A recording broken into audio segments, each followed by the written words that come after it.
फातिमा की रानी माँ, प्रभु यीशु की माँ, आसरा तू ही है माँ।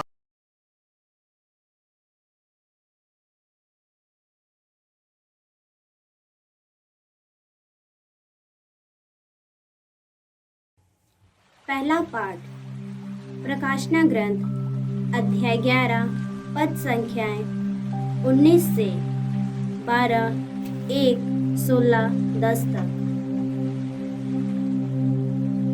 स्वर्ग में ईश्वर का मंदिर खुल गया और मंदिर में विधान की मंजूषा दिखाई पड़ी। आकाश में एक महान चिन्ह दिखाई दिया। सूर्य का वस्त्र ओढ़े एक महिला दिखाई पड़ी। उसके पैरों तले चंद्रमा था और उसके सिर पर 12 नक्षत्रों का मुकुट। वह गर्भवती थी और प्रसव वेदना से पीड़ित होकर चिल्लाती थी। तब आकाश में एक अन्य चिन्ह दिखाई पड़ा। लाल रंग का एक बहुत बड़ा पंखदार सांप। उसके 7 सिर थे, 10 सींग थे और हर एक सिर पर एक मुकुट था। उसके पूंछ ने आकाश के 1/3 तारे उहाड़ कर पृथ्वी पर फेंक दिए। वह पंखदार सांप प्रसव पीड़ित महिला के सामने खड़ा रहा, जिससे वह नवजात शिशु को निगल जाए। उस महिला ने एक पुत्र प्रसव किया, जो लोह दंड से सब राष्ट्रों पर शासन करेगा। किसी ने उस शिशु को उठाकर उसे ईश्वर और उसके सिंहासन तक पहुंचा दिया और महिला मरुभूमि की ओर भाग गई, जहां ईश्वर ने उसके लिए आश्रय तैयार किया था। मैंने स्वर्ग में किसी को उच्च स्वर से यह कहते सुना, आप हमारे ईश्वर की विजय, सामर्थ्य तथा राजत्व और उसके मसीह का अधिकार प्रकट हुआ है। प्रभु की वाणी। ईश्वर को धन्यवाद। भजन अनुवाक्य। ओफोर के स्वर्ण से विभूषित होकर एक महिला तुम्हारे दाहिने खड़ी है। ओफोर के स्वर्ण से विभूषित होकर एक महिला तुम्हारे दाहिने खड़ी है। राजकुमारियां तुम्हारी प्रिय सखियां हैं। ओफोर के स्वर्ण से विभूषित होकर एक महिला तुम्हारे दाहिने खड़ी है। पुत्री, इधर देखो और कान लगाकर सुनो। तुम अपने लोगों को और अपने पिता का घर भूल जाओ। अनुवाक्य। ओफोर के स्वर्ण से विभूषित होकर एक महिला तुम्हारे दाहिने खड़ी है। ओफोर के स्वर्ण से विभूषित होकर एक महिला तुम्हारी दाहिने खड़ी है। राजा तुम्हारे सौंदर्य की अभिलाषा करेंगे। वह तुम्हारे स्वामी हैं, उन्हें दंडवत करो। वे भजन गाते हुए उसे ले जाते और राजा के महल में प्रवेश करती हैं। अनुवाक्य। ओफोर की स्वर्ण से विभूषित होकर एक महिला तुम्हारे दाहिने खड़ी है। ओफोर के स्वर्ण से विभूषित होकर एक महिला तुम्हारे दाहिने खड़ी है। दूसरा पाठ कुरिन्थियों के नाम संत पौलुस का पहला पत्र, अध्याय 15 पद संख्याएं 20 से 26 तक। मसीह सचमुच मृतकों में से जी उठे हैं। जो लोग मृत्यु में सो गए हैं, उनमें से वह सबसे पहले जी उठे हैं। चूंकि मृत्यु मनुष्य द्वारा आई थी, इसलिए मनुष्य द्वारा ही मृतकों का पुनरुत्थान हुआ है। जिस तरह सब मनुष्य आदम में मर जाते हैं, उसी तरह सब मसीह में जीवित कर दिए जाएंगे। सब अपने क्रम के अनुसार, सबसे पहले मसीह और बाद में उनके पुनरागमन के समय वे जो मसीह के बन गए हैं। जब मसीह बुराई की सब शक्तियों को नष्ट करने के बाद अपना राज्य पिता परमेश्वर को सौंप देंगे, तब अंत आ जाएगा, क्योंकि वह तब तक राज्य करेंगे जब तक वह अपने सब शत्रुओं को अपने पैरों तले ना डाल दे। प्रभु की वाणी। ईश्वर को धन्यवाद। जय घोष। Hallelujah, hallelujah. मरियम स्वर्ग में आरोहित कर ली गई है। स्वर्गदूतगण आनंद मनाते हैं। हालेलुया। प्रभु आप लोगों के साथ हो और आपकी आत्मा के संत साथ। लूकास के अनुसार पवित्र सुसमाचार। हे प्रभु तेरी महिमा हो। अध्याय 1 और संख्याएं 39 से 55 तक। उन दिनों मरियम पहाड़ी प्रदेश में यूदा के एक नगर के लिए शीघ्रता से चल पड़ी। उसने जकरियस के घर में प्रवेश कर एलिजाबेथ का अभिवादन किया। जो ही एलिजाबेथ ने मरियम का अभिवादन सुना, बच्चा उसके गर्भ में उछल पड़ा और एलिजाबेथ पवित्र आत्मा से परिपूर्ण हो गई। वह ऊंचे स्वर से बोल उठी, आप नारियों में धन्य हैं और धन्य है आपके गर्भ का फल। मुझे यह सौभाग्य कैसे प्राप्त हुआ कि मेरे प्रभु की माता मेरे पास आई, क्योंकि देखिए, जो ही आपका प्रणाम मेरे कानों में पड़ा, बच्चा मेरे गर्भ में आनंद के मारे उछल पड़ा। और धन्य हैं आप जिन्होंने यह विश्वास किया कि प्रभु ने आपसे जो कहा वह पूरा हो जाएगा। तब मरियम बोल उठी, मेरी आत्मा प्रभु का गुणगान करती है। मेरा मन अपने मुक्तिदाता ईश्वर में आनंद मनाता है, क्योंकि उसने अपनी दीन दासी पर कृपा दृष्टि की है। अब से सब पीढ़ियां मुझे धन्य कहेंगी, क्योंकि सर्वशक्तिमान ने मेरे लिए महान कार्य किए हैं। पवित्र है उसका नाम। उसकी कृपा उसके श्रद्धालु भक्तों पर पीढ़ी दर पीढ़ी बनी रहती है। उसने अपना बाहुबल प्रदर्शित किया है। उसने घमंडियों को तितर बितर कर दिया है। उसने शक्तिशालियों को उनके आसनों से गिरा दिया और दीनों को महान बना दिया है। उसने दरिद्रों को संपन्न किया और धनियों को खाली हाथ लौटा दिया है। इब्राहिम और उनके वंश के प्रति अपनी चिरस्थायी दया को स्मरण कर उसने हमारे पूर्वजों के प्रति अपनी प्रतिज्ञा के अनुसार अपने दास इस्राएल की सुध ली है। प्रभु का सुसमाचार। हे क्रिस्त तेरी स्तुति जय हो। यीशु क्रिस्त में प्रिय भाई और बहनों, 15 अगस्त हमारे लिए महत्वपूर्ण दिन है। 1950 में 1 नवंबर 1950 को संत पापा पियूस 10वें ने यह घोषणा की, माता मरियम सशरीर स्वर्ग उठा ली गई।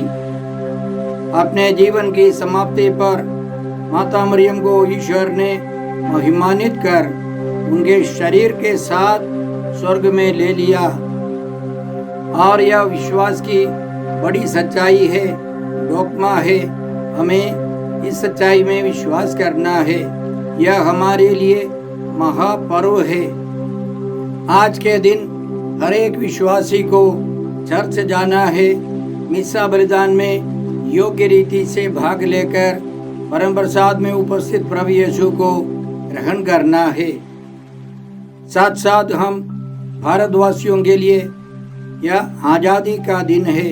1947 से हम आज़ादी का पर्व मनाते हैं। 15 अगस्त को हम यह भी विश्वास कर सकते हैं माता मरियम की मध्यस्थ प्रार्थना हम भारतवासियों के साथ है।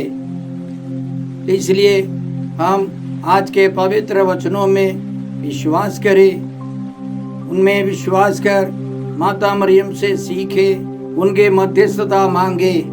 पूर्व कलीसिया की परंपरा के अनुसार माता मरियम के जीवन की अंतिम क्षणों में वे सो गई और प्रभु ने उनको पूर्ण रूप से महिमान्वित कर अपने पास बुला लिया, स्वर्ग में ले लिया। पूर्व कलीसिया के विश्वासियों के अनुसार माता मरियम के अंतिम क्षणों में वे सो गई और प्रभु यीशु आए और उनकी आत्मा को अपने हाथों में ले लिया और उनके शरीर को भी महिमान्वित कर स्वर्ग में प्रभु यीशु उनको ले गए। और पश्चिम कलीसिया की परंपरा के अनुसार माता मरियम मरने पर थी और वह ईश्वरीय प्रेम से शरीर में कमजोर होने लगी। तब तक उनके शरीर में उम्र का कोई असर नहीं था और एक स्वर्गदूत ने संत पेतरुस को पहले खबर दी कि माता मरियम स्वर्ग जाने वाली है और उस स्वर्गदूत ने चमत्कारी रूप से रोम से उनको यरूशलेम तक पहुंचा दिया। माता मरियम ने उनके कमरे के दरवाजे पर संत पेतरुस का स्वागत किया, उनके सामने घुटने टेककर आशीर्वाद मांगा और उसके बाद संत पौलुस भी उसी तरह चमत्कारी रूप से वहां पहुंच गए। सारे प्रेरित लोग पहुंच गए और यीशु के प्रेरित और शिष्यों ने देखा कि माता मरियम घुटने टेककर प्रार्थना में है। और यह भी परंपरा है कि संत थॉमस भारत में थे, उनको भी स्वर्गदूत ने यह संदेश सुनाया कि माता मरियम का अंतिम क्षण है, वह स्वर्ग जाने वाली है। स्वर्गदूत ने उनको भी चमत्कारी रूप से यरूशलेम पहुंचा दिया और 3 दिन के बाद वे वहां पहुंच गए और उन्होंने अन्य प्रेरितों से, शिष्यों से आग्रह किया, मैं माता मरियम का शरीर देखना चाहता हूँ। उन्होंने सब मिलकर उस कब्र का ढक्कन खोल दिया तो उन्होंने केवल फूलों को देखा, माता मरियम का शरीर वहाँ नहीं था। तब उन्होंने विश्वास किया जैसे प्रभु यीशु जी उठे उसी तरह प्रभु यीशु ने माता मरियम को भी सशरीर स्वर्ग में ले लिया है। इसी तरह का वर्णन कई भक्त पुरुषों ने और महिलाओं ने आत्मा से प्रेरित होकर लिखा है। यह हमारी परंपरा भी है। चाहे माता मरियम सो गई हो या मर गई हो, उनका शरीर कब्र में गलने नहीं दिया गया है। वे प्रभु यीशु के समान शरीर में, मन में, आत्मा में महिमान्वित होकर स्वर्ग चली गई है।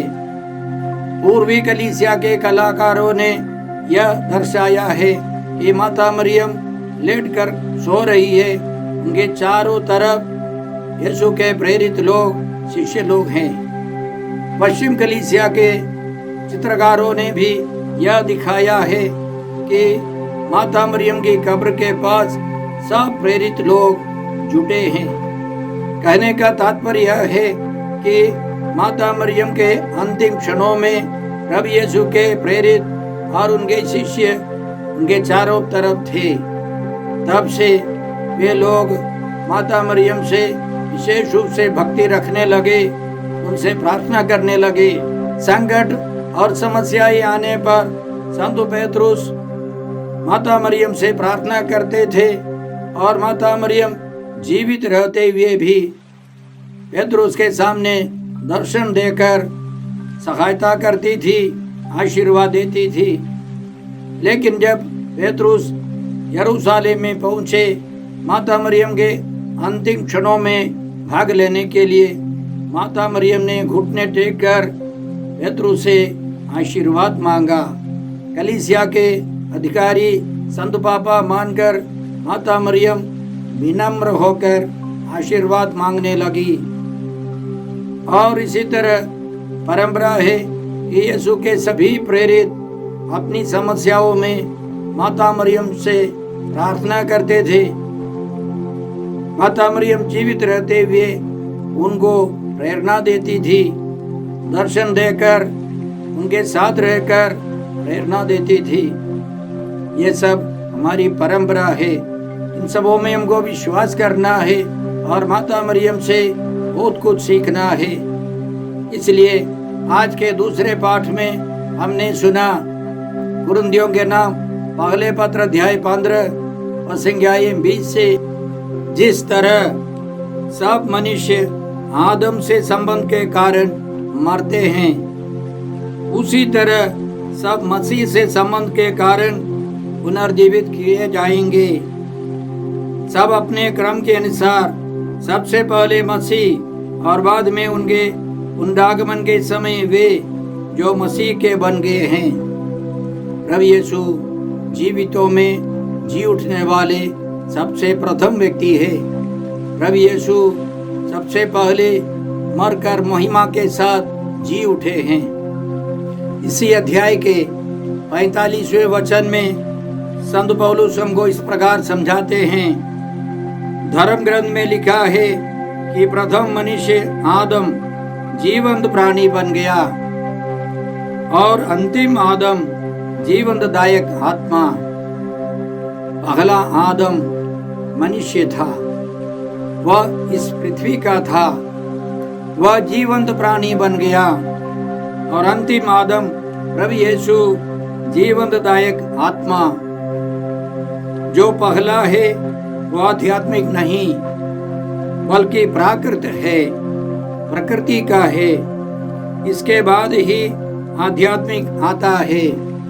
प्रभु यीशु आध्यात्मिक व्यक्ति है, जीवंत आत्मा देने के लिए आए हैं। और यदि यीशु दूसरा अंतिम आदम है, दूसरी हेवा है माता मरियम। पहले आदम की फसली से, खट्टी से ईश्वर ने पहली स्त्री को जन्म दिया, लेकिन नए व्यवस्था में माता मरियम से, अंतिम हेवा से प्रभु यीशु ने जन्म लिया। यह ईश्वर की महान कृपा है। अंतिम हेवा माँ मरियम है।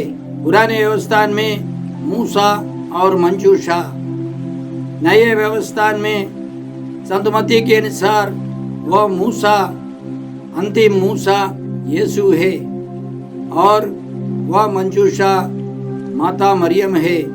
इसलिए संत योहन आज के पहले पाठ में हमको इसी तरह समझाते हैं। उन्होंने स्वर्ग में यह दर्शन पाए, तब स्वर्ग में ईश्वर का मंदिर खुल गया और मंदिर में ईश्वर के विधान की मंजूषा दिखाई पड़ी। ईश्वर के विधान की मंजूषा दिखाई पड़ी। बिजलियां, वाणियां एवं मेघ गर्जन उत्पन्न हुए, भूकंप हुआ और भारी ओलावृष्टि हुई। चमत्कार ही चमत्कार। इसलिए प्रकाशना ग्रंथ अध्याय 12 और संज्ञा 1 में संत योहन इसी तरह हमको समझाते हैं। आकाश में एक महान चिन्ह दिखाई दिया, सूर्य का वस्त्र ओढ़े एक महिला दिखाई पड़ी। परंपरा के अनुसार, कलीसिया के अनुसार वह महिला माता मरियम है, वह मंजूषा है माता मरियम। पहले संत योहन ने एक मंजूषा देखी, फिर वहाँ माता मरियम को देखा। माता मरियम मंजूषा है, प्रभु यीशु अंतिम मूसा है। रोमियो के नाम पत्र अध्याय 6 और संज्ञा 23 में संत पौलुस हमको इस प्रकार समझाते हैं, पाप का वेतन मृत्यु है। पाप के वेतन मृत्यु के कारण हम लोग गल जाते हैं, मरने के बाद सड़ जाते हैं। माता मरियम जन्म से ही निष्कलंक थी, उन्होंने कोई पाप नहीं किया, इसलिए ईश्वर ने उनके शरीर को कब्र में गलने नहीं दिया। उनके शरीर को महिमान्वित कर मन और आत्मा के साथ ईश्वर ने स्वर्ग में ले लिया है।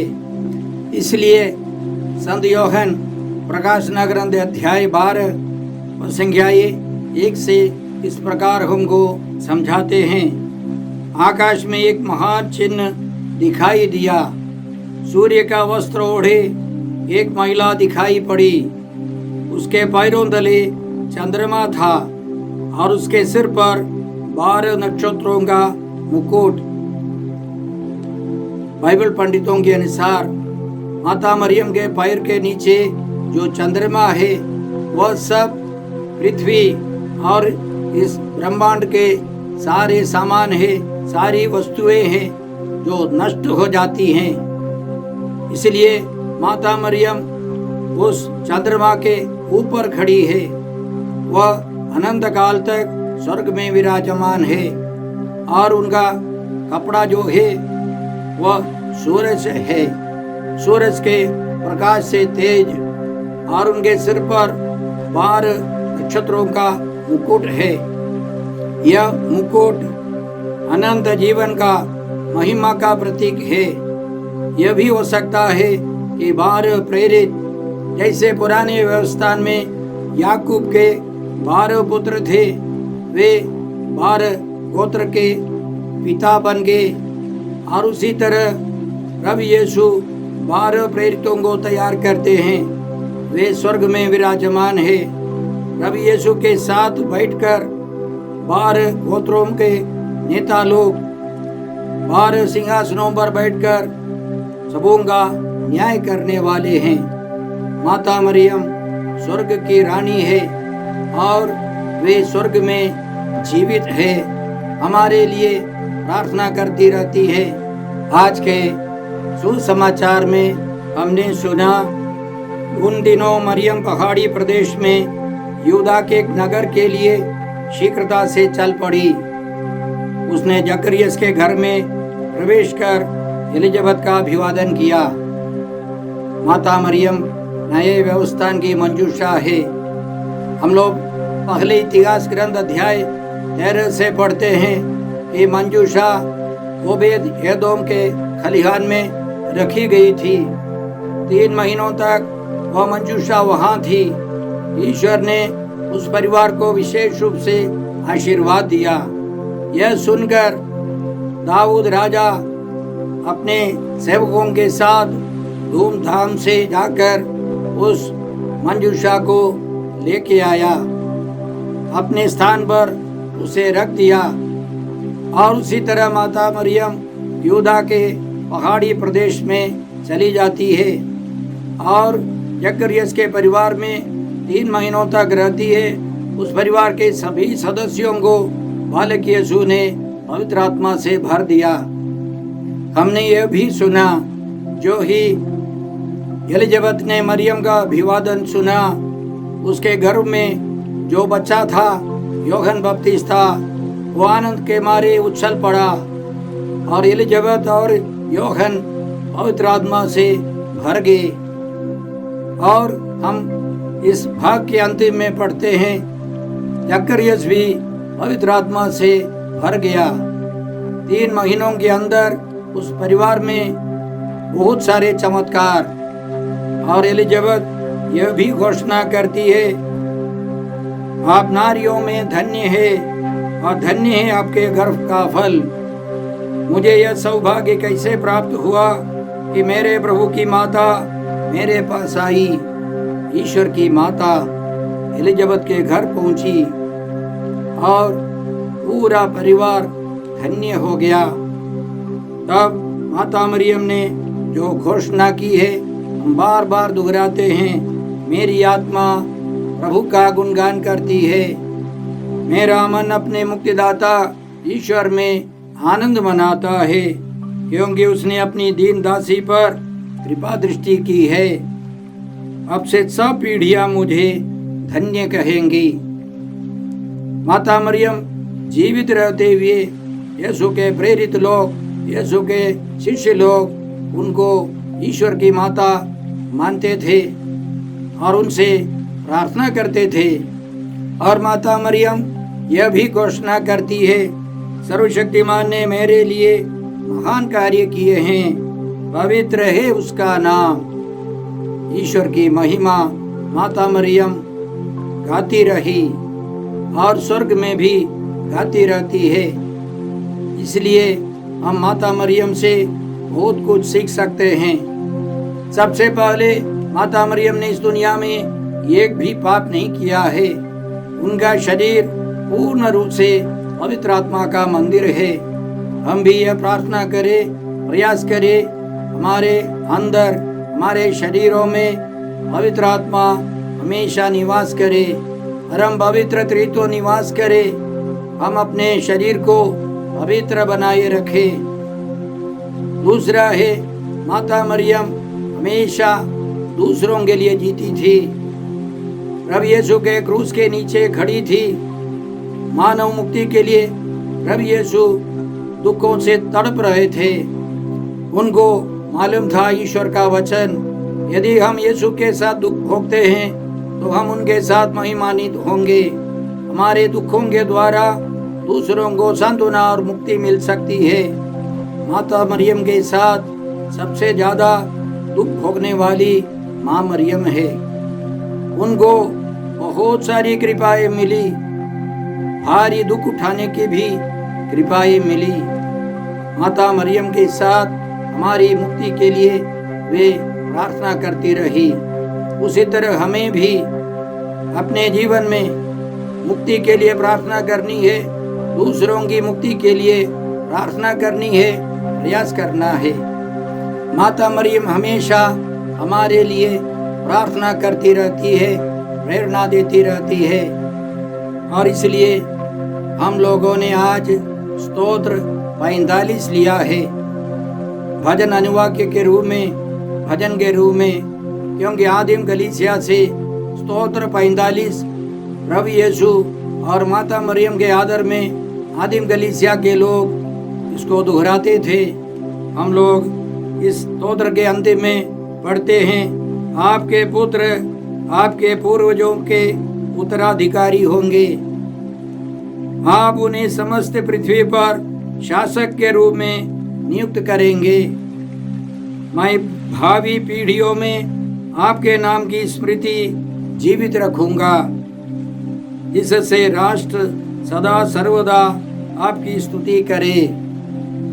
इस स्तोत्र की शुरुआत में प्रभु यीशु के बारे में, राजा के बारे में है। मेरे हृदय में मधुर भाव उमड़ रहे हैं, मैं राजा के आदर में गीत सुनाऊंगा। मेरी जिह्वा कुशल कवि की लेखनी की तरह हो।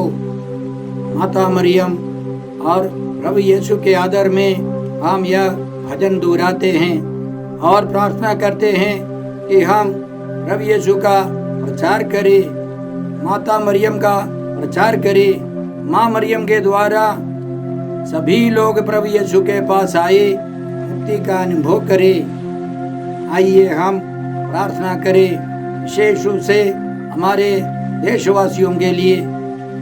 हे अब्बा पिता, हे प्रभु यीशु, हे पवित्र आत्मा ईश्वर, आज के सारे पवित्र वचनों के लिए हम तुझे धन्यवाद देते हैं। यीशु की माँ, हमारी स्वर्गीय माँ के लिए भी, उनके उद्ग्रहण के लिए हम धन्यवाद देकर प्रार्थना करते हैं कि हम भी पवित्र जीवन बिताए।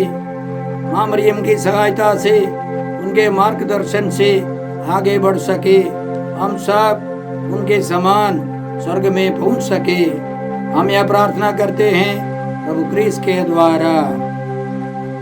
हमारे प्रभु यीशु क्रिस्त की कृपा, ईश्वर का प्रेम और पवित्र आत्मा का साहचर्य आप सबों को प्राप्त हो। आमीन।